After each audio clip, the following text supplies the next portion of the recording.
Hey, this week the buzz is rocking our universe and Halloween, but we're also discussing what Universal has to offer for those who aren't thrill seekers. From the Bob Varley studio, this is episode 16 of the Diz Unplugged Universal Edition.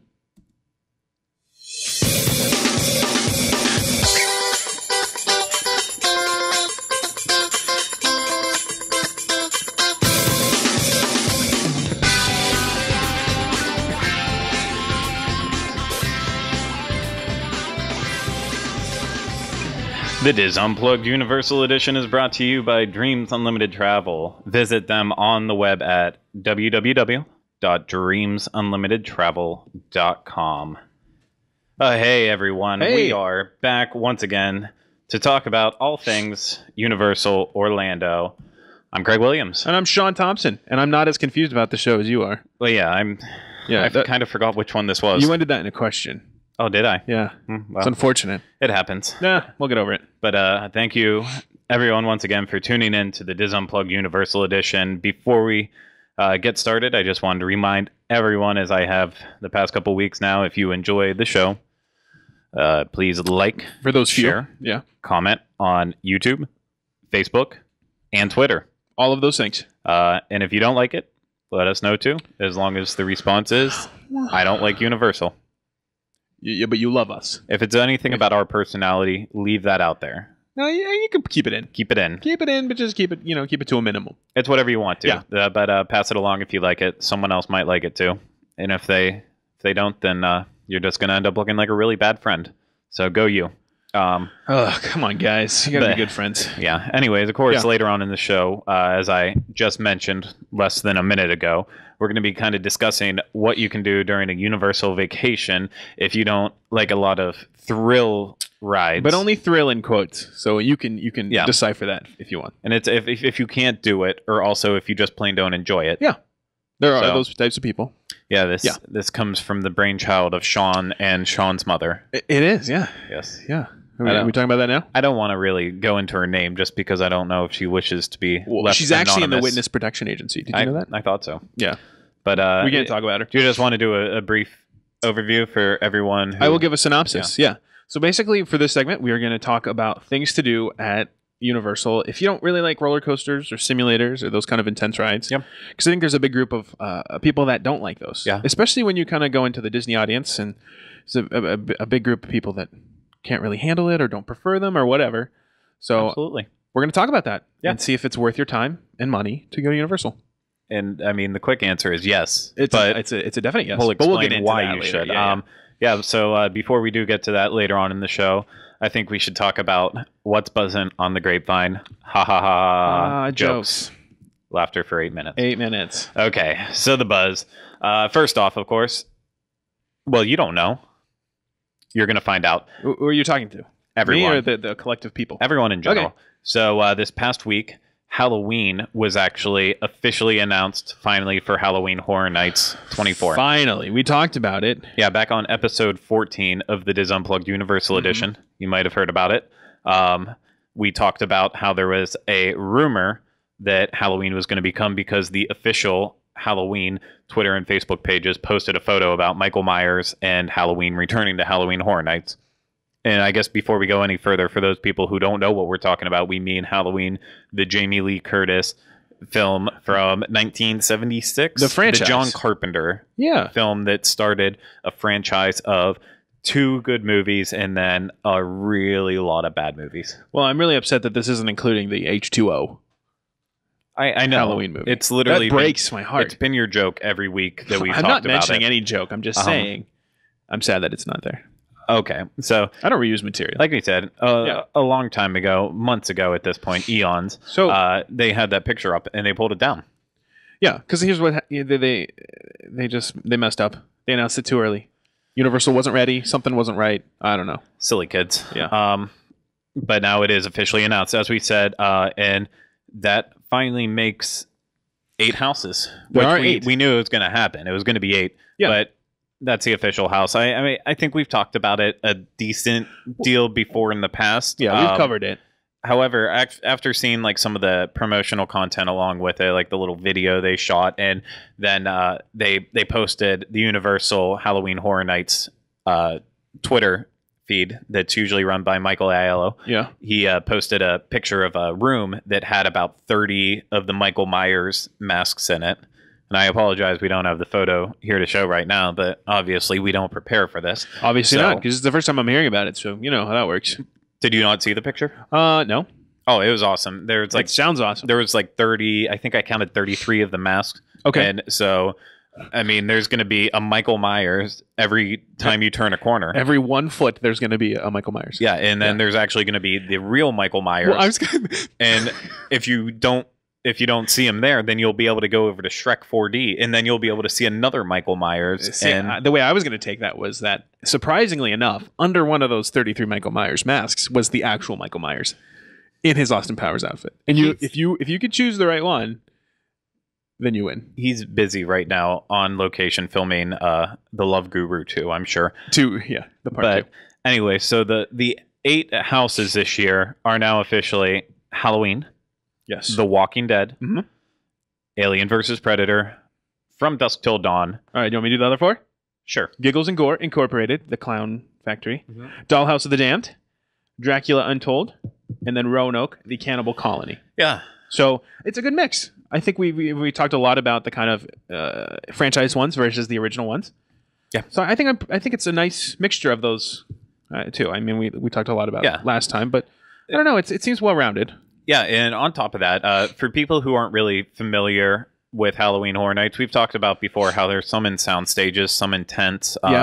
Even there's one built in the Disaster Queue, but the houses take on different feels based on where it's at. So you've got some idea where some things are popping up and some are just plain guesses. But like Halloween was, it's going to be in a tent this year, back behind The Simpsons and Men in Black. So we know that for sure. The Walking Dead's got to be in a soundstage. One of the ones, either 22 or 23, which is kind of behind Rocket, that is big enough to hold 2 houses in one, since it will be the largest maze that they've ever actually built. Okay. So that's like where Cabin in the Woods was last year. Exactly. Yeah. That area, along with everything that was there. Yeah. Werewolf in London. But then like Giggles and Gore is supposed to be in the Disaster Queue, which is where typically the fun houses are, because a lot of light can be let in. A couple of years ago, that's where the first Walking Dead house was. Okay. But so last year, the video game one, I forget the name of it now, but that's Resident Evil. Resident Evil. That was in the soundstage. Last year, the one in the queue wasn't the video game one. It was the train derailed. It was Havoc. Havoc derailed. Yeah. Yeah. But a lot of them, it looks like Dracula, Roanoke, Cannibal Colony, From Dusk Till Dawn, Alien vs. Predator, Walking Dead will all be in sound stages, so those should all be nice. Halloween in a tent is a bizarre choice, but it could be cool, as well as I can't remember what other one's supposed to be in a tent, but it's going to be a nice mix. And I'm excited for all of them, and it's coming up soon, the 19th. Yeah. And of course we're going to be covering that on the show, and then on the 30th of September, actually, along with our coverage of Halloween Horror Nights. We're going out to Hollywood. Yeah, Hollywood. So that's exciting. Yeah. So remember, lots of Halloween coverage. Set your calendars. It'll be the new thing to complain about, since we're not talking about Harry Potter that much anymore. Set your calendars for fun on September 30th. Fun and scariness. But more fun. Okay. So, yep. I think that does it for now for Halloween Horror Nights. We'll bore y'all later. But let's move on to something everyone cares about. Rock the universe. Okay. You're going to put this on me? All right. So, Rock the Universe. Just crickets. So I heard them. Yeah. This weekend, the 5th and 6th of September, is the start of Rock the Universe at Universal Studios. Exactly. It is the 2-day Universal Christian Rock Festival, which is very similar to the Night of Joy thing that they host at Disney. Yes. Which is usually at Magic Kingdom. Uh-huh. So some of the acts for Rock the Universe will be Newsboys, Third Day, Jeremy Camp, Toby Mac, Switchfoot. So if you know those, that's good. One-day tickets start at $57.99, which is compared to Disney's, which are $59, so it's a couple dollars cheaper. And the event takes place on the Music Plaza stage in Production Central, which is where they did the Jimmy Fallon tapings for the musical acts. That's where they do the Mardi Gras concerts. Yeah. So it's a nice big space. It's a really nice place for a concert. Well, and I mean, the video for this will go up on Friday as well as the audio. For anyone who watches live, though, and you're planning on going this weekend, this is a good thing to know. The park's going to close early because of the concert that takes place. This is a hard ticket event. One of the only things that's hard ticket besides Halloween Horror Nights happening at Universal Studios, and it's kind of like Disney's Night of Joy, as we said, in that it brings in a lot of youth groups from all around the country. And I've walked through the parks before it's actually started at Universal. I've never done it at Disney. I think they kind of try to clear everyone out before they even start to get the festivities rolling. But we know generally that a lot of time all these little hellraisers come out for a Christian concert and really shake things up there. So if you were planning on going, if you're local on the 5th and 6th and you're like, hey, it's a weekend, why not go? Yeah, $57 to burn, do it. I was going to go more for that. You might not get your money's worth out of a day ticket if you don't have an annual pass. You know, there's lots of options here, but it's happening this weekend. Be aware of it.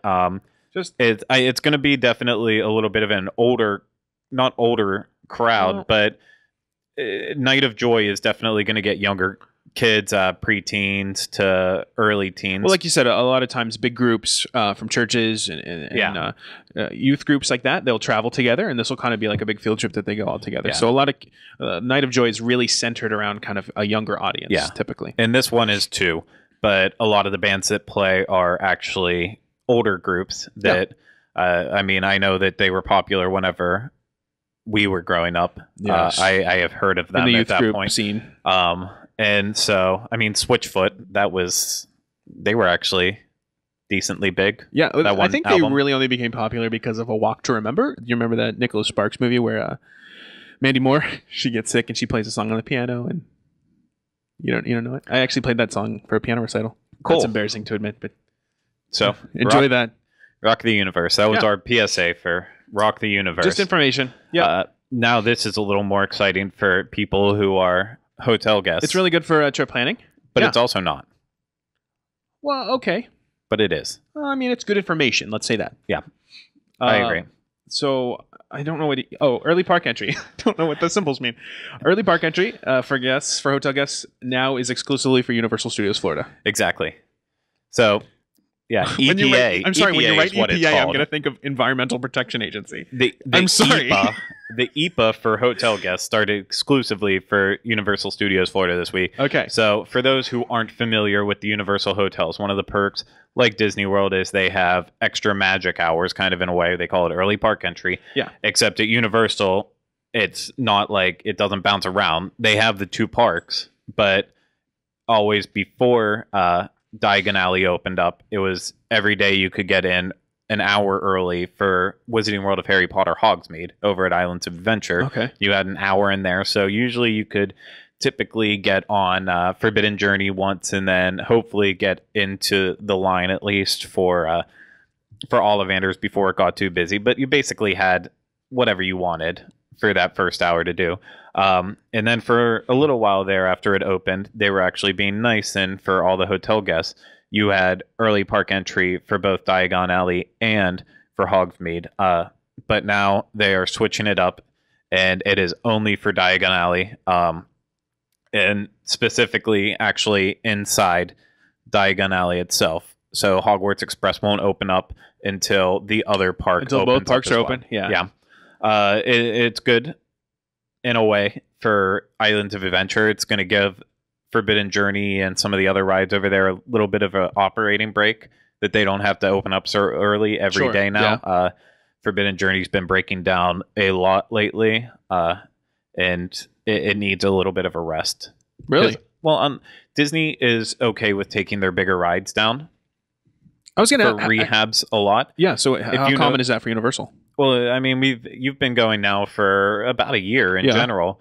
If you've noticed, their rides never go down for rehab. They basically operate every single day, unless they have to close it for some reason. Okay. But these rides really go through it all the time. Every now and then, some of the roller coasters have to go through mandatory downtimes where they'll be down for about 2 weeks. But in general, the other rides, if they don't have to take them down at all for anything, then they'll do that. So what's the thought process behind that? Because I would think you would want to preempt kind of waiting till the last minute to fix things. Is it just they don't want to? It's just I don't know the thought process on it. I understand that it is an inconvenience for guests. Oh no, there's no question. Whenever rides go down, so I just being there as a guest, seeing what they do, if they can get away with just. If it's a roller coaster that maybe has 3 trains that run around on it, if they can get rid of one of them and do all the work they need to do on that, so they only have 2. They take the chance of if something happens to one, you only have 1. Then at least you can still keep going with it. You don't have to take it down, do everything at once, and inconvenience guests for a certain amount of time. Okay, that's just my speculation on it. That's good speculation. Not sure, but anyways, but if you're planning a trip, because they don't do this really ever. That I've seen, it's actually really, really good for all the rides at Islands of Adventure, Harry Potter, and the Forbidden Journey in particular, that it gets a little bit of break from that extra hour added onto its operating day. Yeah, and I think we're moving towards a time period where maybe crowds will start to slow down a little bit up until the holiday season. Yep.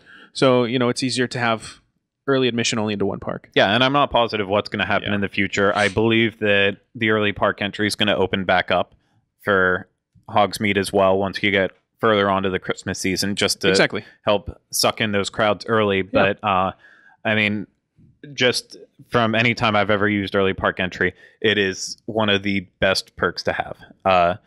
Because if you stay at one of the deluxe hotels at Universal, of course, you get the express pass.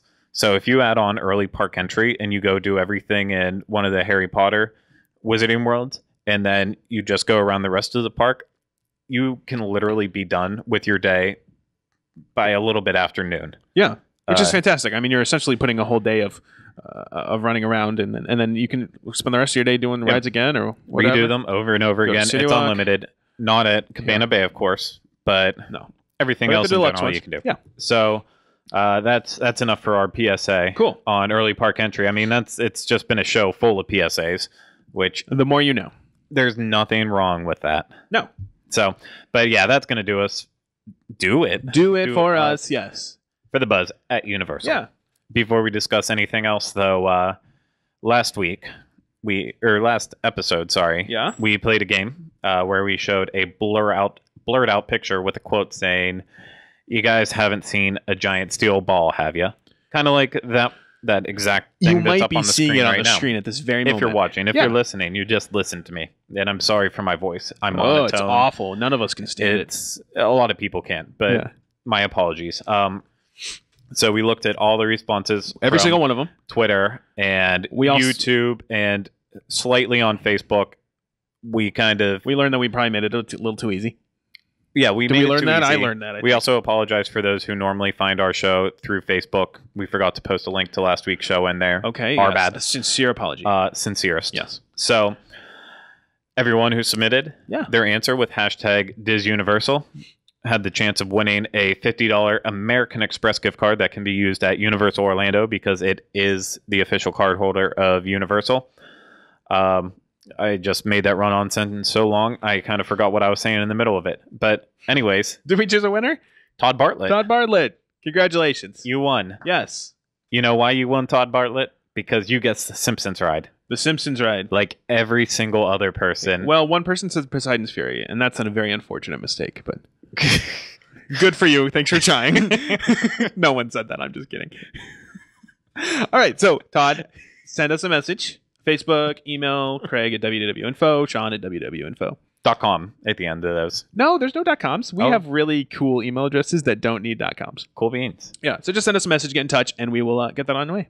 Exactly. Yeah, thanks for doing that. Yeah, and we also felt like we haven't talked about Halloween Horror Nights enough yet. I told you we're going to talk about it a lot. Yeah. So this week we're going to ask you all to decide which house you are most excited for. Yes. Out of the 8? Yeah, that we listed earlier. Should we list them again now?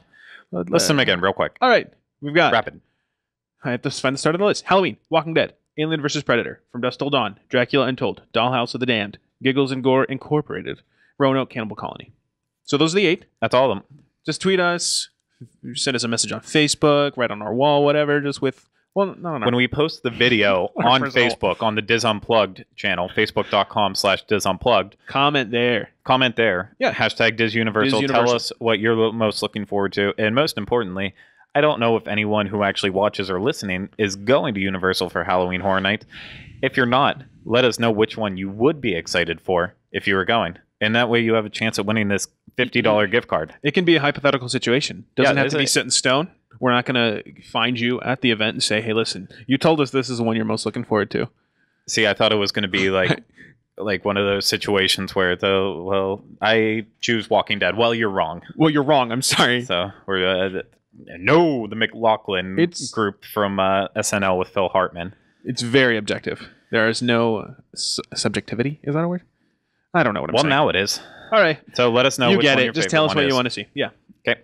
But yeah, with that, let's move on to our spotlight on the universe this week, which is what you can do at Universal if you are a non-thrill seeker. The answer's nothing. No, I'm just kidding. The answer's not nothing. So basically, I came up with this segment because Universal has a pretty big reputation for being a great theme park for people that love thrill rides, whether it be coasters or the simulators that they're really known for. You got Transformers, Spider-Man, really big simulator rides. And so I think a lot of people get the misconception that there's not much to do there if you're not the type of person that likes those rides. Yeah. And so actually this weekend I went home to Virginia and I was talking to my parents, my mom specifically, and I said, what's your biggest question about Universal? Because they're planning a trip down here and I want to take them to see things and I want to take them and, let them enjoy the park and see these new things that I've kind of been, getting into and stuff. And my mom basically just flat out said, is it worth me even going there? Because if I'm not going to ride these rides for whatever reason, for not enjoying roller coasters and stuff, what is there enough for me to do there that's going to be worthwhile? And I think you kind of have a similar situation. Your parents, I don't think they're huge roller coaster fans. My mom is a thrill seeker, I will say. Yeah. She does everything. My dad used to do everything, but then whenever he bumped his head on an airplane and ended up having to go through brain surgery, he's kind of stepped away from doing thrill rides, as he should.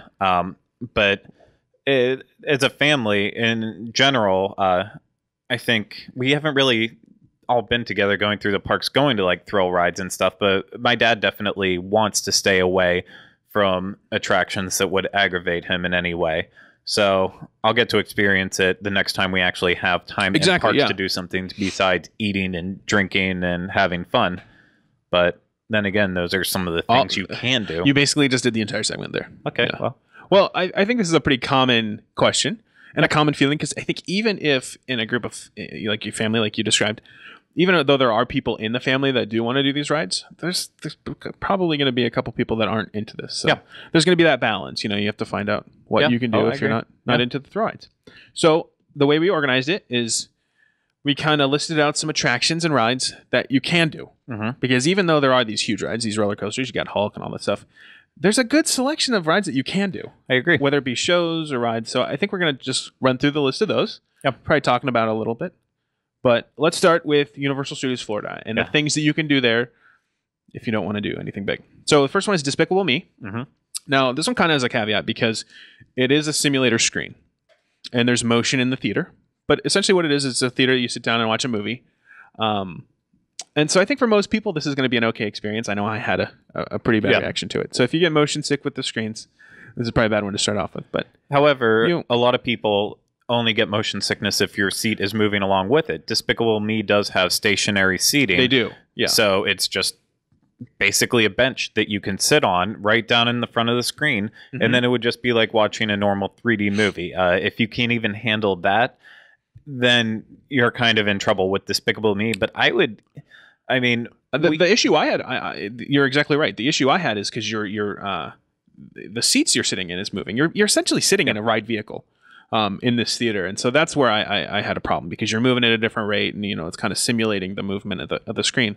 But if I were to sit in one of those stationary seats, and if I was a huge Despicable Me fan, I think it would be different. Yeah, and for those who do love Despicable Me, but they might not be able to handle the ride itself, even the stationary seating, the queue's absolutely fabulous once you get inside Gru's house. You're not familiar with the movies yet. No, but I can appreciate it. I mean, the queue is really detailed. It's really, really nice. And the pre-shows are kind of they've got humor in it. It's Steve Carell's voice. How can it not be humorous? No, he's the greatest. So along the same lines, you have Shrek 4D. Yep. Which is another sit-down show. Yeah. You are wearing 3D glasses, and then it's kind of a show. It's included in one of the DVDs, but it's nice to kind of go through and sit there with the audience and see this 3D movie. It's kind of similar. Yeah, it is. In terms of other shows, you've got Beetlejuice's Graveyard Review. We've talked about that a little bit before. It's maybe not the greatest, but it is something fun to do. When you're sitting outside, they kind of run through songs. I'm pretty sure you need to be a thrill seeker because you don't know if you're walking out of there alive. Yeah, I know. That is the truth. You have Animal Actors. Yep. Which I've actually never done. Well, do you like animal shows? Who doesn't like animal shows? I'm allergic to animals, so... Do they get really close? No, they're far away, but what if the hair would... The air wafts up into my face. It would waft. Okay. Maybe. And then there is also Fear Factor Live. Yep. Hosted by Joe Rogan, the actual Joe Rogan. Sure it is. Sure. I don't know, that's not true. But it's another one of sit-down shows. You watch stuff happen up there. Another one I want to mention is Terminator. We've talked about that in... I think if you like this, try that. Yep. It's another sit-down show. They do stunts and stuff. There's like a motorcycle guy. It's a half mixture of a 3D film, but with also live actors in it, kind of portraying parts, and then it'll try to seamlessly go into the movie. So the funny thing about this, as I'm listing them off, you could easily fill a day with all this stuff. Absolutely, yeah. And these are long things.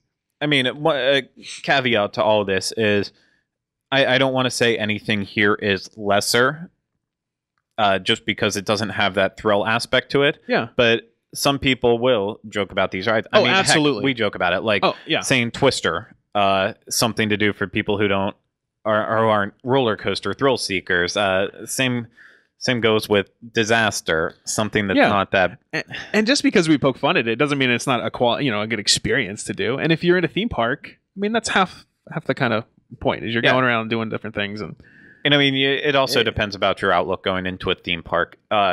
If you're not going to do the big e-ticket thrill ride attractions, sometimes you're realizing that you're going to walk off something and it's just going to be horrendously cheesy or terrible. You have to go in it with that mindset. Yeah, if you have a bad attitude about it, well, this should have been the most amazing thing in the world. I paid $90 to be here today. And I just saw like a 1998 version of Christopher Walken say Mother Nature. There is nothing wrong with Christopher Walken any time of the day. He's wearing that tan suit. It's great. But I hear him in the distance. In addition to like the shows and stuff that we talked about, there's also a small section of rides that people can do. Yeah. And a lot of these are kind of geared towards children, maybe I would say. Like, for example, you've got King and Kodos, which is a spinner type ride, kind of like Dumbo and Magic Kingdom. But I've done that, and I think it's really fun. Yep. Yeah. Well, the added aspect that makes that one actually way more enjoyable is Jennifer Tilly. Yeah. Everyone's favorite Madame Leota. She's fantastic. But hearing her voice in the queue and actually the aspect that it's kind of a game with it that you control the vehicle, you go up and down, Yep, you go up and down, and then if you get on the right level as you go past a certain target, then it will kind of ding, I guess, in a way, one of the characters, and then they'll say a quote, something funny. I'm not sure if it's just luck of the draw or if it is actual. I think there's some skill involved. I think you have to go up and match a target that you pass and stuff like that. Well, exactly, but I'm not sure how accurate you have to be in that. But either way, it's a nice little extra thing to make a ride that literally just spins around in circles a little more enjoyable. Exactly. And then actually I did leave off Terminator. I'm sorry, not Terminator. Horror Makeup Show in Hollywood. Yep. That's quite honestly probably my favorite show. In general, if we're talking just straight attractions, rides, and shows, I think it's one of the top tier attractions in that park. Absolutely, I agree. Yeah, and we also have Lucy a Tribute, which we talked about. It's like a museum. I love it because I love the Lucy show and all that stuff. But I mean, there's some people that aren't going to get that big of a thrill out of Lucy, but you gotta give it a chance. I don't know how you couldn't. She's amazing. She's the best. She's America's favorite redhead. Yeah. So we're right after me. Well, sure. Okay. We're actually going to leave Harry Potter off to the end. So obviously we're leaving out Diagon Alley right now, but we're going to get back to it. Let's go on to Islands of Adventure. Let's go to Islands of Adventure. So now we talked about it 2 weeks ago, actually, in our last show. Best ways to get wet. And I don't know if I would necessarily call these thrill rides. I love water rides. I think some people might be a little afraid of them, maybe. Some people. But I don't consider these thrill rides. So I would definitely consider Dudley Do-Right, Ripsaw Falls, and Popeye and Bluto's Bill Drap Barges as really good attractions that someone who's maybe not into the roller coasters, not into simulators, they should definitely give these a shot. Because it's all open air. You get, you're going to get soaked. And yeah, I mean, with Dudley Do-Right's Ripsaw Falls, it is a pretty steep drop. I'm not sure of the actual degree of angle on that final drop. If you can handle Splash Mountain over at Disney, then you can handle no question Ripsaw Falls. Yeah. But just for the caveat there, because caveat is the word of the day. We've said it about 1,000 times. I always choose one word, and I decide to just beat it to death. But I think I said it first, actually. Okay, I chose it after I heard you say it. Okay. But it has that fall. Yeah. So if you don't like going down a steep hill that's a couple 50 feet or so, I don't know. It's a very scientific measurement. I don't know. Along those same lines, I think we should talk about Jurassic Park. Yeah. So that's a very similar ride. I would compare that really similar to Splash Mountain because there's dark ride portions you're going through. There's dinosaurs, and then there is a big drop at the end. Yeah. Yeah. And this one is even bigger and steeper. It's like the biggest than Splash waterfall Mountain. in It's Florida, huge. I think. So if you definitely don't like steepness and big drops, I would avoid this one, but it's a minor thrill. It's not like you're not going upside down unless the boat flips. Yeah, that's alarming. Yeah. No, you're not going upside down. It's a nice ride. It might flip. Yeah, it could. But and then there's a couple more that we've kind of talked about before. Poseidon's Fury, which is a walkthrough. Yes. I think it's great for what it is. Just go in with that nice mindset that we talked about. You're not going in seeing a blockbuster attraction. It's like watching Roseanne. It's like watching Roseanne. Just good old fashioned humor. Take it for what it is. Yep. And then there's Sinbad, which skip it. Yeah. I've actually never done that. Let's forget about that. All right, and then Seuss Landing. I think pretty much the entire land is appropriate for non-thrill seekers. Absolutely. I mean, it's generally classified as the kids area of Islands of Adventure, but I think it goes even beyond that. Anyone who's a fan of Dr. Seuss, who isn't? I mean, everyone. It's un-American. I think everyone who's American actually has to grow up and read at least 6 Dr. Seuss books. I think it's the law. I'm not going to name which ones. Wacky Wednesday. They have to. Yeah. And every story that you would actually care about, and then even some that you don't care about, you don't want to see. You don't need to see it, but you still see it in Seuss Landing. So you got Cat in the Hat, which is a dark ride. Yeah. I think a few years ago, it might not be the best for people that get sick because it did spin a lot, but they've really toned that down. And so I found it enjoyable. I didn't notice anything. Yeah, it's definitely calmed down. One fish, two fish, red fish, blue fish, which we talked about last week. Yep. Carousel. A carousel. It's a carousel, so you're not going to get sick on that. And then High in the Sky Trolley. Yep. High in the Sky, Seuss Trolley train ride. Seuss Trolley train ride. You got to say it all. Trademark, copyright, don't sue Dr. Seuss. So, and of course, that one, it's a really easygoing ride. Yeah. However, there is a height restriction on it. I believe it's 36 inches just off the top of my head. So because even though it fall out of the thing. Yeah, it's high in the sky. It literally is about 30 feet up in the air. So they don't want your kids jumping out. And quite frankly, Universal doesn't trust you that you're going to watch your kids. I don't think you're supposed to watch your kids, are you? Who watches their kids? Yeah. Parenting. Parenting. It's overrated. But with that, let's actually talk about Harry Potter. Stuff that can really take up an entire day of looking around at. And I think before we start this, I kind of want to bring up a question that I've heard a few times. Is it worth getting the tickets to Universal just for Harry Potter? Mm-hmm. And I have a pretty strong answer for that. I think it's an absolute yes. Okay. I don't know if you feel the same way. But I think that's a lot of people's viewpoint right now. Hogsmeade was open. Now they've just opened up Diagon Alley. And I think a lot of people want to know, is it worth going to these parks that I've never been before? But I'm such a huge Harry Potter fan. Yeah. Is it worth going? And I think absolutely yes. Oh, I completely agree. The first time I saw the Wizarding World of Harry Potter in Hogsmeade, and specifically the first time I was ever at Universal was the exact same time. So yeah.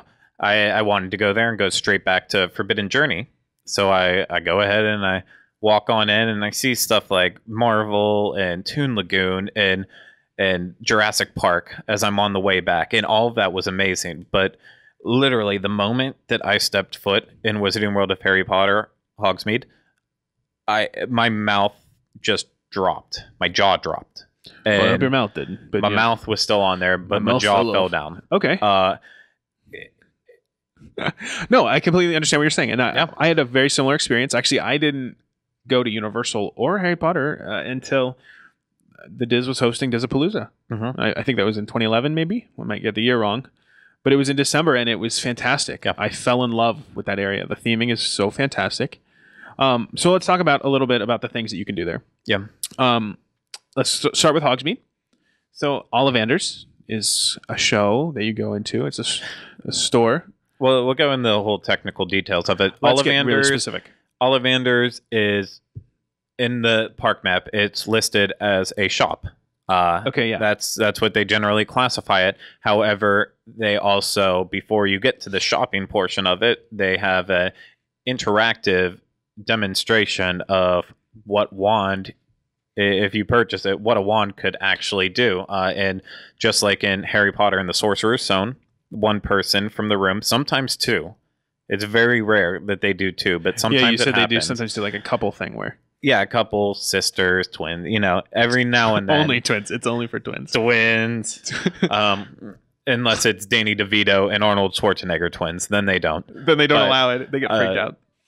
So generally one person gets picked, and the wand keeper at Ollivanders tries to find their wand, because the wand chooses the wizard. It's straight out of the books and the movies, if you're familiar with the movies. I mean, the experience is fantastic. Incredible. Yeah. Every time the wand actually the right wand finds the wizard, and that whole scene plays out just like it does in the first movie. Like I get goosebumps every time I see that happen. Yeah. Even if it's sometimes they pick up people who have no idea what's going on for whatever reason, don't understand English. I was going to say they don't even speak English. Never they don't know saw Harry Potter the movies or read the books. They have no idea what's happening. All they know is witchcraft. But whenever they get that experience, and the light comes on and the wind and the music bursts up, I mean, it's one of those things where I think a lot of people try to be the person that the one what's the noun? Keeper? One shop man?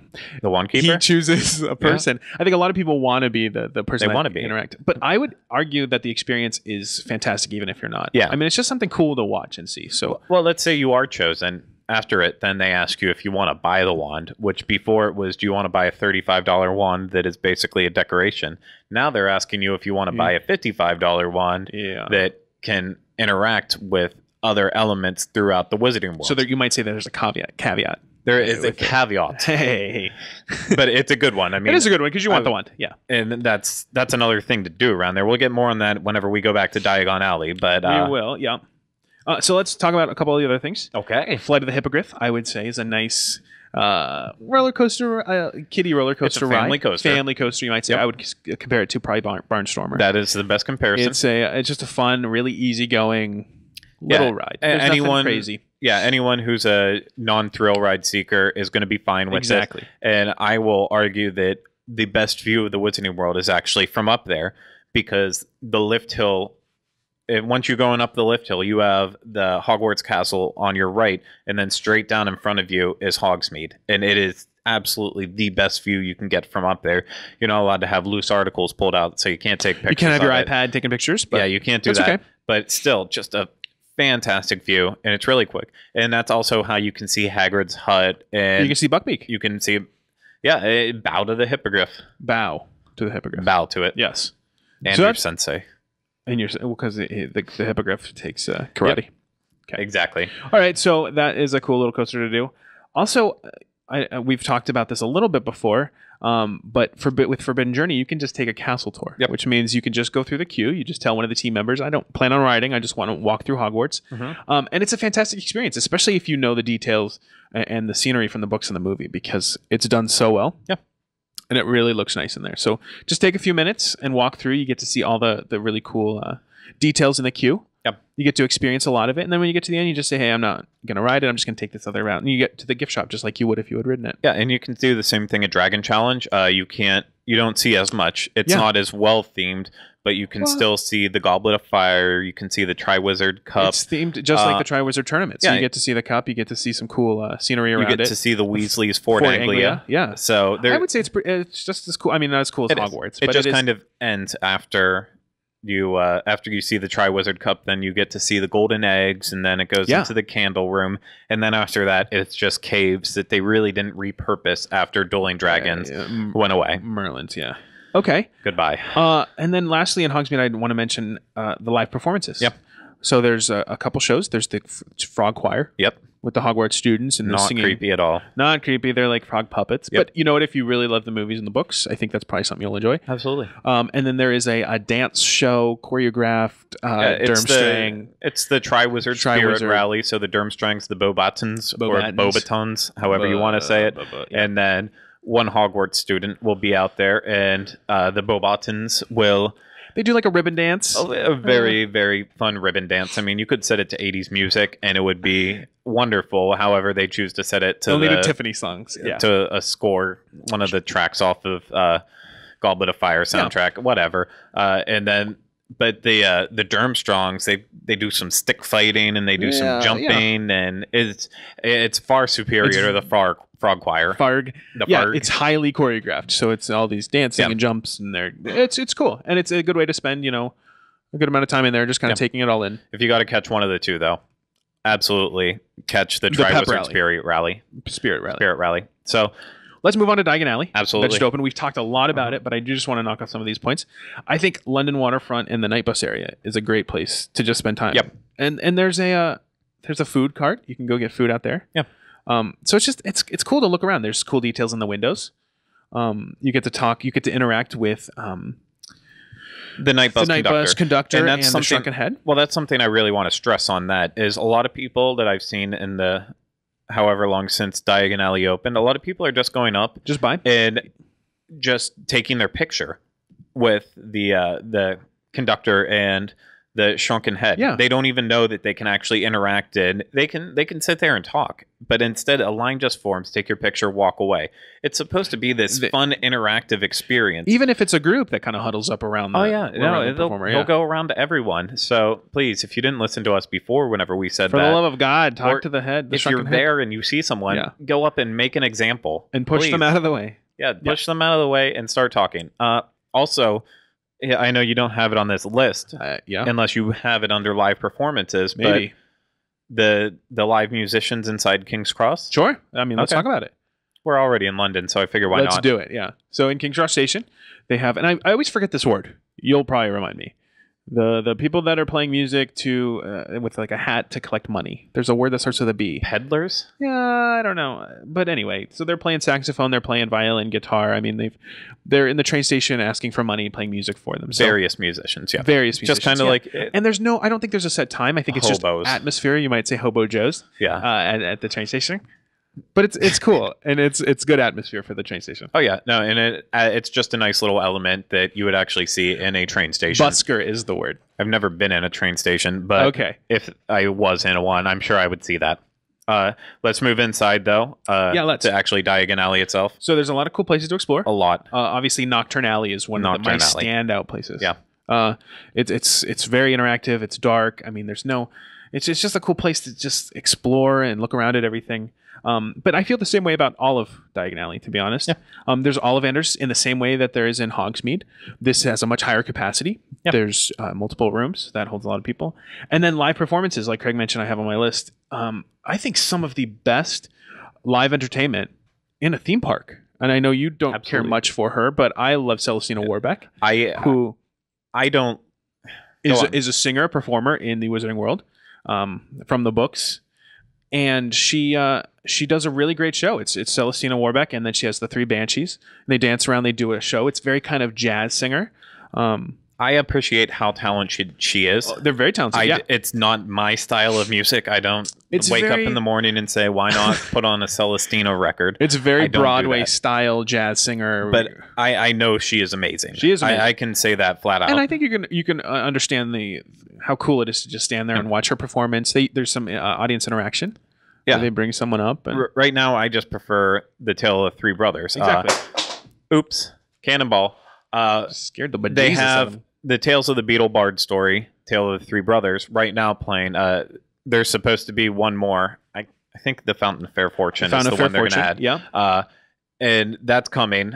We heard a rumor that it was supposed to happen towards the end of August, and as far as I know, that still hasn't come to pass. So we'll see if it does really relatively soon here. But it's going to be coming out. But Tale of Three Brothers, oh my goodness. It's probably some of my favorite one. I agree. I mean, it's such amazing, I don't know, puppetry. Puppetry. It's puppetry. And when they first said that, I thought it was probably going to be like, kind of cheesy and like a little like puppet theater kind of thing. This is so advanced. Oh yeah. And it's beautiful the way these puppets were made, and they really, it's not the type of puppetry where the performer's hidden. They're voicing the story, they're narrating, and it's like huge, really large scale puppets. Yeah, and it's slightly marionetting. Is that can you make that into a verb? It is a verb. Can you make it a verb? Can it be a marionetteer? They're slightly marionetters. They're Marians. But no, that's the kind of style it is in a way, just on a different scale, not like the normal marionettes you see in Sound of Music. It's that's everyone's reference for marionettes. It's the Lonely yodelay, yodelay, Thank yodelay. you. You're great at that. Yeah, please stop. But anyways, it's one of the facts that I like about it is a lot of these people weren't actually puppeteers by trade, just from what I've heard. They're not licensed puppeteers? I believe they went for their license, but they got revoked. Florida doesn't actually have any. Oh, they had to go to Georgia to get their license? They had to go to Georgia. Okay. It doesn't matter. They crossed state lines. Anyways, a lot of them did other things before, but they wanted to be a part of it. Okay. So they learned how to be puppeteers. I don't know. How do you just learn to be a puppeteer I think overnight? There's like, you go to the University of Phoenix. I think they offer courses. That is in no way a jab at the University of Phoenix. No, they offer a lot of online degrees that are suitable for anyone's lifestyle. Universityofphoenix.org. Okay, so the live performances in Diagon Alley are fantastic, and I think this kind of brings us into our next subject, that there's such great theming and design details in these parks. Sing it. Sing what? Go. The praises? Yeah. So basically, you could just spend time exploring the parks, taking in kind of the atmosphere of the lands. I think one of the points I wanted to make is I think a lot of times Universal Creative, at least Disney fans, view Universal Creative as not as the same level as Imagineering. Mm-hmm. I think that's a pretty fair thing to say, right? I think agree. There's kind of that assumption that it's not to that level. And I'm really glad that people are really recognizing Diagon Alley as being standout. And I think a lot of people are saying it's one of the best themed areas in any theme park. So I think that it's really nice to go back and look at these other places. I know we're going to mention a couple that are throughout Universal Studios and Islands of Adventure that are so well themed. Sorry, just to even point out for people who are huge Disney fans and know the Imagineers themselves, Tony Baxter even went to see. I loved that Diagon Alley. Yeah, like, whenever one of the greatest Disney legends that's still alive, he took the time to go see Diagon Alley. That says something right there, that it is on that other level. If he'll, he's a busy guy. He's doing stuff, but he went to see Diagon Alley. Exactly. And you should too. You should too. I don't know where you're looking, but yeah. Oh, sorry. Off in the distance. But okay. Yeah, theming. Let's talk about theming. So we talked about Diagon Alley and Hogsmeade a lot. Yeah. The theming's fantastic. There's places to explore. I think it's fantastic for people that are fans of the books and the movies, and then just people that aren't. I think if you don't have any knowledge, just go, and you'll appreciate the level of detail. But in a broader sense, Universal Studios Florida, I think Hollywood is a really great example of the theming and what the effort they put into it. Yeah. It's easy to compare it to, it's easy to kind of put it on the same level as Hollywood Studios, but in my opinion, it blows Hollywood Studios out of the water. Absolutely. Yeah. One of the things I've been moaning about on the Dis Unplugged Disney World Edition is that Hollywood Studios is just, it looks so drab. It needs painted. It needs to look fresh. It's old and dated. If you want to see the version I think it should kind of transform into, go to Universal Studios Florida and look at their Hollywood. because it is just fantastic. It is out of this world. I'm not sure if it's always looking like how Hollywood's supposed to look like. I'm not sure if every landmark that's in that area is still in Hollywood. Well, I think it kind of takes you back to like that golden age of Hollywood. So there's these landmarks like the Hollywood Brown Derby, which is not a restaurant. In Universal Studios, it's actually a hat shop. It makes sense. It's that classic Brown Derby design where it's the actual building is the Brown Derby hat. So it's this big hat you walk into. But the Pantages Theater's there. Exactly. Yeah, I believe that's still around. Is it? Oh yeah. Yeah, it's still around, and that's where the horror makeup show. The horror makeup show is. Yeah. So just like the architecture and the details that they put into all these references to kind of classic Hollywood are fantastic. And you could just walk around, look at all these things, kind of like people do in Main Street, where you look up and see the windows and look at these details. There's so much history there. Yeah, and I think I've mentioned it once before. I'm not positive if I have, but part of why Universal Studios Florida is designed so well is that it's supposed to be a studio. So say you're in New York and you're looking over at Hollywood, you see Hollywood all like you would through a camera's eye. So that way, if you set up a camera somewhere and you have that nice big landscape look at Hollywood, same goes for New York. If you set up a camera when you're in Hollywood and you look out towards that way, it's going to look like a nice New York backlot set. So that's kind of a cool tip too. No, it is. The reason why this theming is done so eloquently is because it was designed in this way to look through a camera and see how someone else would see it. Well, that brings us to to New York and San Francisco, two other areas. Oh, that's cool. In the park. That works. And I think in the same way, it feels so immersive when you're in those places. And I kind of made the comparison to the feeling of the Backlot Tour and the Streets of America and Hollywood Studios, how it's just a facade. I mean, it's just kind of like temporary structures.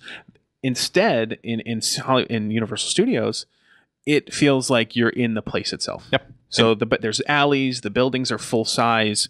There's things inside, whether it be shops or restaurants and stuff. You can go into them. It feels like you're in the place. Yeah, New York especially is fantastic. Having the Macy's building kind of facade right there in the New York Public Library. You would call it Herman Square, I think is what you call it. Is that what it's called? Yeah, Herman. You know more than me. No, it's called Herald Square. Yeah. Oh, okay. But that was from our Christmas in July. It feels like you're actually in New York whenever you're in there. It really does. Yeah. The only problem that I have with that area is that the Blues Brothers show happens in New York, but it's just not. That's not accurate. No, it's not. Oh, I'm sorry. Will you ever get over it? Yeah. All so right, and then over it now. It goes without saying, but then London too. Everyone who's seen London as part of Diagon Alley has said that it's like being in London. Yeah, in the same regards, the details that they put into the architecture, all that stuff, even the scale. And let's move over to Islands of Adventure real fast. I think Port of Entry, which is the essentially Main Street. It's the entryway into the Gypsy park. Village. The Gypsy Village. Yep. Yeah. But Borat Gypsy or just regular Gypsy? Just regular. So it's kind of themed. I don't even know how to describe the theme. It's very kind of creative, imaginative. It's not a replica of something that exists. It's kind of a combination of like an old port, probably off the sea. It's an ancient idea of a port from like the 1400s, before there was technology, all that stuff, and it was just people sailing from port to port, not our modern day ports that are just people selling wicker baskets and t-shirts. Yeah. So basically, it's just like a really cool design, and there's so many details. Yeah. In the same way, like we've said about all these other places. I mean, so much work went into these things that you can look around and see the different references to things. I don't know. There's all kinds of shops and there's all kinds of moving parts. I know there's like a moving wheel up on there's a bridge and stuff. I don't know. It's cool. It is cool. Yeah. But then moving further back into the park, you have John Hammond's Jurassic Park. Yes. Rest in peach, Richard Attenborough. Rest in peach? Oops, did I say peach? Am I hungry again? You must be hungry. I was going to let it slip, but then I just had to say it. So my bad. It's okay. So you have Jurassic Park, which is really, it's a cool thing to walk through. It's very, you're walking through a jungle. It looks like it's right out of the movie. Just like out of the movie. Best way to describe it. Yes. They even have the Discovery Center, and there's a nice little interactive area down below. Velociraptor may or may not hatch. Who knows? Who knows? We will not spoil it for you. If John Hammond's not there, and it hatches, he might get pissed. He might. He always likes to be there whenever the little ones are born. I think that's the line. But then let's go back over to Lost Continent. I'm even going to throw that in there because even though it's kind of like a lot. I mean, they've taken a lot of it for Harry Potter. Mm-hmm. It's kind of a lot smaller than it used to be. Yep. I think it's a really cool land to walk through. You got Poseidon's Fury there. You got Mythos, the restaurant. There's cool details. It's all kind of the rock work. It reminds you kind of like ancient Greece. You've got like a statue and a fountain and a big, I don't know. There's just cool details. Yeah, and one thing actually, because you just mentioned Harry Potter again, I forgot to mention it earlier, but we need to stress to walk into every single building that you possibly can. And then once you're in there, look around for the details. If you're not a huge fan, if you don't know anything about it, just pull aside a team member that doesn't look like they're doing anything and ask them, what do I need to look at? What's cool about this shop? Especially in Diagon Alley right now, they are so excited about it being open and, you know, everything that was packed in there. They will talk your ear off about this detail and that detail. Well, especially when you have a guest that's interested in something other than where's the in learning, and they're not asking you where the closest bathroom is or whatever. Yeah, you're allowed to ask that too, but you can ask a better question too. But don't leave no shop unturned, leave no restaurant unturned. I mean, don't be violent. Don't turn shelves over and stuff. But I mean, you can at least look in them. Do we want to talk about dining real quick? Oh, you want to talk about dining? Okay, let's talk about dining. Let's just real fast because I think I know for me a big part of the theme park experience, even though I don't really care for the thrill rides and stuff. I love finding places to just kind of relax, whether it be restaurants or bar type places where you can just kind of hang out, maybe get a beer, a drink, just relax and spend time. I think that immersive environment really lends itself well to just kind of relaxing and being in the place itself. So for Universal Studios, of course, Diagon Alley is a huge one for me now. You got Leaky Cauldron, Florian Fortescue's Found a Fair Fortune is fantastic for their beer selection. But even more so, I love Moe's Tavern in Duff Gardens. Yep. I mean, you almost can't beat it. If you're a Simpsons fan and going to Duff Gardens and they have kind of a full rectangular bar that goes around the full perimeter of Duff Gardens. It's so nice to just get a beer, sit on that bar, and just spend an afternoon. Like, people watch. There's cool stuff happening around you. Yeah.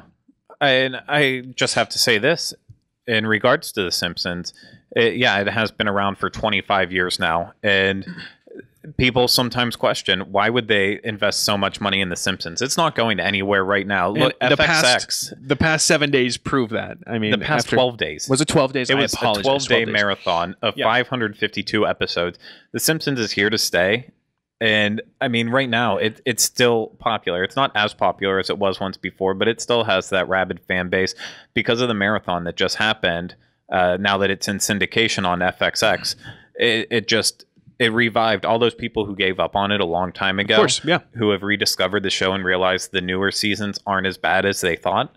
It's about to hit a new high because it's now going to be available on mobile as long as you have a cable. I had no idea you were so Norma Ray about Simpsons, but I'm very passionate about it. Completely on board. I mean, the same thing. I spent the past 12 days watching different parts of every Simpsons ever marathon. Yeah. And choose 3 random episodes and guarantee walking around the whole Springfield section, you're going to see at least a couple of the landmarks, if not all of them. Yeah, and references to specific things. Yeah. I mean, and while you're sitting at Duff Gardens, they're showing clips on the screens above you, and it's fun to just hang out there.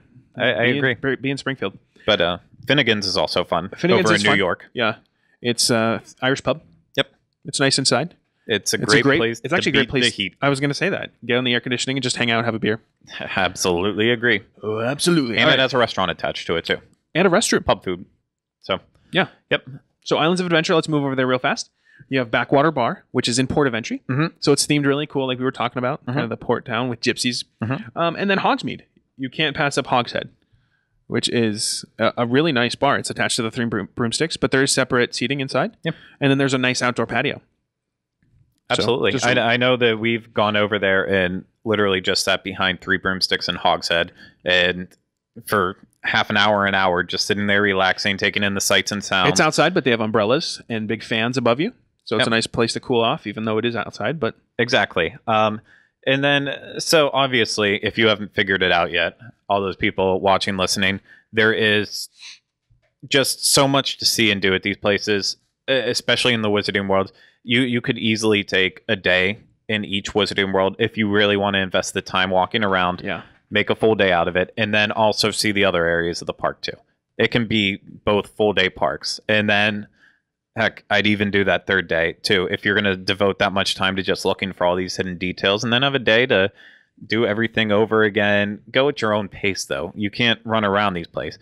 But go at your own pace. And I think the huge thing, listing all this stuff off, none of this was a roller coaster. Yeah. I mean, you could easily fill these days with just taking all the details, taking your time, going around to these different attractions, and just relaxing. None of them were thrill rides, but also in terms of what to see, what to do, it also depends on what time of year you're going. Exactly.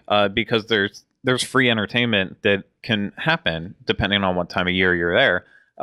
The biggest one being Mardi Gras. Hugest one. I mean, I saw probably 5 of these concerts that were included in the Mardi Gras event, and these were really high quality concerts. Huey Lewis was amazing. Huey Lewis was the best one by far. Yep. And to think that was included in our park admission that we had anyway, is unbelievable. Yeah, and even Christmas time. I know we talked about that before on the Christmas in July episode, but if you're there on one of the Saturdays, you have the chance of seeing a Mannheim Steamroller concert. You have the parade, and over at Islands of Adventure, you have Grinchmas going on, and those are prime examples of stuff to do. Exactly. If you're not a thrill seeker. No, and it takes up a large amount of time, and it's fun stuff to just hang out and see. Yeah. There's shows, your Grinchmas show, and it's... And I would argue, if you are on the fence about thinking you don't have a lot to do there because you're not a thrill seeker and you don't know if you can really get your time out of it, try to plan it around one of these times of years where these are going on, Mardi Gras and or Christmas time. And then also, if Horror Nights is your thing, if you think you could get into that, you're not afraid of being scared from boogeymen, but you're afraid of roller coasters. It's an upcharge, but I mean, if you're up for it, do it. Yeah, and they usually have a discount if you upgrade your ticket to get Horror Nights on it too. Okay. So, that's good to know. Yeah. I don't have numbers off the top of my head exactly. Why'd you bring it up? Just because it is an upcharge, but it's not always that ridiculous. Yeah. But honestly, and we didn't even get into City Walk here, because part of what happens, I like... whenever I would go with my family to Universal, we would like to go to City Walk for lunch during the day. So you go to the park for a while, then head out, because you have to go through City Walk to get to the other side to go to each park. It's set up where you can all walk together, so you can go through City Walk to get to the other park. So might as well stop, grab a bite to eat over there, and then get to the next park. Exactly. And now you have all the new additions to City Walk. There's tons of stuff to do and eat. Yeah, and going even further on that, you have all the hotels, which are each themed so wonderfully. Yeah. Walk around those for a little while. It's just a boat ride or a bus ride over. Yeah, you have to pay for parking at Universal. So once you pay to park, you're there. If you need a break in the afternoon to just walk around, see something else, not feeling the theme park, go walk around to the different resorts, especially Cabana Bay. There's so much there that you should never feel bored. Yeah. And that's the big point I wanted to make. Even if you're skipping these big rides, there you should never have a moment, a point in time where you feel like there's nothing for you to do. There's always something to see or just to do. So no, I can completely agree, and I think this was a good thing to talk about. Good. So thank you so much for bringing it up. Oh, so you're that very way welcome. we can Thanks for helping. Discuss this. Oh God, he's got Bell's palsy again. I do. Okay, well, I think that's going to do it for us this week on the Diz Unplugged Universal Edition. Thanks. So thanks, everyone, for watching and listening, and we will be back next time with more. So thanks. See ya. Bye.